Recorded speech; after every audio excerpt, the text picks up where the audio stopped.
आचार्य अभिषेक कृष्ण गौड़ आप सभी दर्शकों का स्वागत करता हूं अपने ज्योतिष कार्यक्रम श्री त्र्यंबकेश ज्योतिष अनुसंधान व प्रशिक्षण केंद्र के ज्योतिष जिज्ञासा कार्यक्रम में। मित्रों, आज हम बात करने जा रहे हैं प्रेम विवाह योग। हमने अपने पिछले वीडियो में बात की थी विवाह योग और विवाह बाधा योग के बारे में। आज हम प्रेम विवाह योग, जिसे हम लव मैरिज भी कहते हैं, आज हम उसके विषय में बात करेंगे कि आपका प्रेम विवाह सफल होगा या नहीं होगा और कौन कौन से ग्रह ऐसे हैं जो आपके प्रेम विवाह को सफल बनाते हैं। आइए अपना वीडियो प्रारंभ करते हैं। जिस प्रकार आप देख सकते हैं सामने हमने हेडिंग दी है प्रेम विवाह योग। और सबसे पहले मैं आपको बता दूं कि प्रेम विवाह में हमने जो यहाँ पे सूत्र दे रखे हैं, साइड में हमने 7 पॉइंट बनाए हैं, जिसमें हमने आपको समझाने की कोशिश की है कि प्रेम विवाह योग में कौन कौन सी चीज़ें महत्वपूर्ण होती हैं और कौन कौन से ग्रह किस तरीके से कार्य करते हैं। जिस प्रकार आप देख सकते हैं सबसे पहले प्रेम विवाह योग के कारक ग्रह होते हैं चंद्रमा और शुक्र, क्योंकि शुक्र जो है विवाह का कारक होता है और चंद्रमा मन का कारक होता है। और हमारे मन पे ही डिपेंड करता है कि हम प्रेम को हम जिससे प्रेम करते हैं उससे हम विवाह के रूप में स्वीकार कर पाएंगे, अपनी पत्नी के रूप में स्वीकार कर पाएंगे, अपने पति के रूप में स्वीकार कर पाएंगे या नहीं। या हमारा मन चंचल है कि आज हमने किसी से प्रेम किया और कल हम किसी और से भी प्रेम कर सकते हैं। दूसरा पॉइंट है मित्रों प्रेम विवाह के कारक भाव। प्रेम विवाह के कारक होते हैं पंचम भाव और सप्तम भाव। प्रेम विवाह का जो कारक भाव होता है, क्योंकि पंचम भाव होता है आपका विद्या का, दिमाग का, बुद्धि का, ज्ञान का इत्यादि का, और उसके साथ साथ सप्तम भाव विवाह का कारक भी होता है। जब हमारा ज्ञान और हमारा विवाह दोनों का ही योग बनता है, उसी से हम प्रेम विवाह का निष्कर्षण निकालते हैं। उसके बाद तीसरा पॉइंट है हमारा मित्रों प्रेम विवाह में विचारणीय भाव। हम 4 भावों का विचार प्रमुखतः हम प्रेम विवाह में करते हैं। कारक भाव तो 5 और 7 पंचम और सप्तम हो गया, लेकिन हम जिन भावों का विचार करना चाहिए वो है प्रथम भाव, चतुर्थ भाव, पंचम और सप्तम। मतलब आप कह सकते हैं लग्न, चतुर्थ, पंचम और सप्तम, इन 4 भावों से ही हम प्रेम विवाह के बारे में विचार करते हैं। उसके बाद मित्रों चौथा पॉइंट हमारा जो है चंद्रमा और शुक्र का पाप प्रभाव में होना। अगर पाप ग्रह से पीड़ित हैं, निर्बल हैं, अस्त हैं, तो प्रेम विवाह में बाधा आती है। आप अपनी कुंडली में विचार कर सकते हैं कि अगर आपकी कुंडली में चंद्रमा और शुक्र पाप प्रभाव में है तो आपको प्रेम में धोखा इत्यादि मिल सकता है। पंचमेश का चतुर्थ भाव में, षष्ठम भाव में, अष्टम और द्वादश भाव में होना भी प्रेम विवाह में बाधा का कारक माना गया है। पंचम, सप्तम, चतुर्थ भाव, पंचम भाव, सप्तम भाव, चतुर्थ भाव पाप प्रभाव में होने से प्रेम विवाह में सफलता नहीं मिलती है। पंचमेश का, और उसके बाद हमारा जो 7वां पॉइंट है वो है चतुर्थ व पंचम भाव में पाप ग्रह के होने से भी प्रेम में धोखा मिलता है। इस तरीके से मैंने आपको जो सूत्र है उसके माध्यम से समझाया।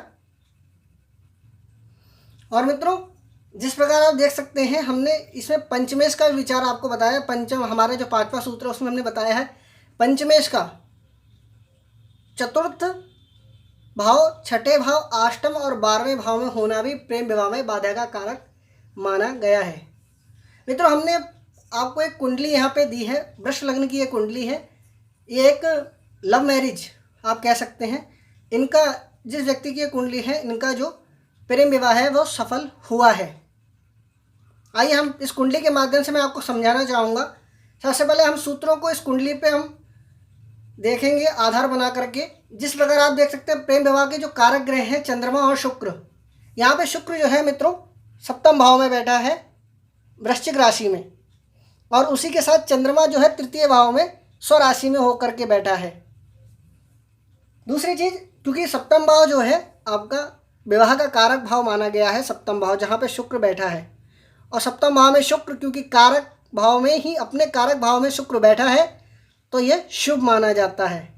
उसके बाद दूसरा हमारा पॉइंट है प्रेम विवाह के कारक भाव जो है पंचम और सप्तम। तो हमारा पंचम भाव जो है आपका पंचमेश, यहाँ पे जो पंचम भाव है 1 2 3 4 5, लग्न से पंचम भाव में जो आपकी राशि है वह है कन्या राशि, और पंचमेश जो है आपका वो जाकर के नवम स्थान में विराजमान है मकर राशि में। दूसरी चीज, तीसरा जो आपका पॉइंट है, पंचम भाव जो प्रेम विवाह में विचारणीय भाव लग्न, चतुर्थ, पंचम और सप्तम। तो मैं आपको बता दूं कि यहाँ पे आप देख सकते हैं कि प्रेम विवाह इसलिए सफल हो गया। सबसे पहली चीज लग्न, क्यों, आप कौन हैं, आप क्या हैं, इस तरीके से हम विचार कर सकते हैं। शुक्र लग्न के कारक जो आपका लग्नेश है वृष राशि है और लग्नेश हो गए शुक्र, और शुक्र लग्नेश होने के कारण एक सामंजस्य बना पैदा कर लेते हैं अपने पार्टनर के साथ, परिस्थिति के अनुसार अपने आप को ढाल लेते हैं। इसीलिए शुक्र लग्न, शुक्र के जो राशियां होती हैं, मतलब आप कह सकते हैं वृष राशि और तुला राशि वाले जातक, तुला और वृष लग्न वाले जातक जो हैं वह एक सामंजस्य बैठाने में बहुत ही कारगर सिद्ध होते हैं और वो अपने विवाह को प्रेम विवाह में परिणत करने के लिए अग्रसर होते हैं।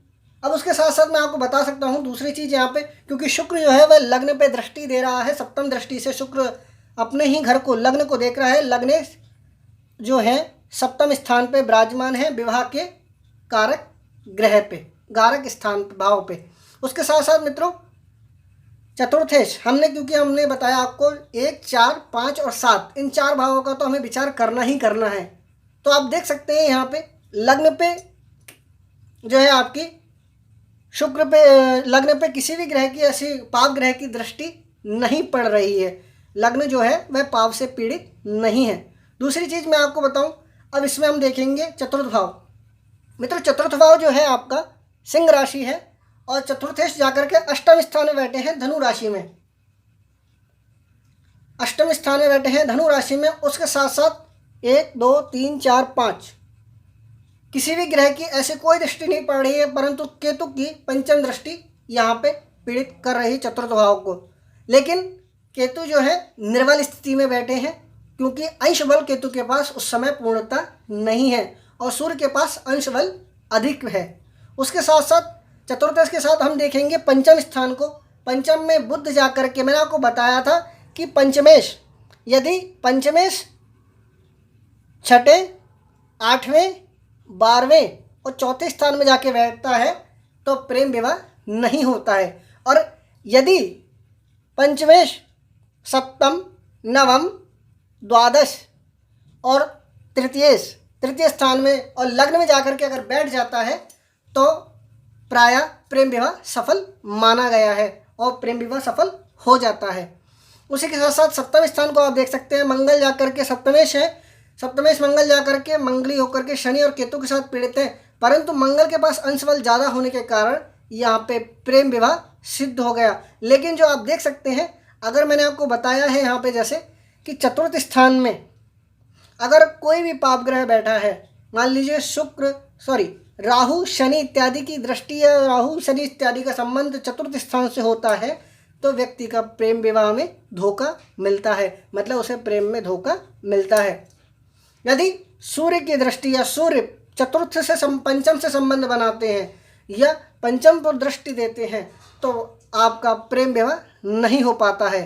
आशा करता हूँ जानकारी आपके लिए उपयोगी सिद्ध होगी, आप विचार करेंगे और हमारे वीडियो को लाइक करें, कमेंट्स करें, शेयर करें और हमारे साथ बने रहें। आज के लिए श्री राधे।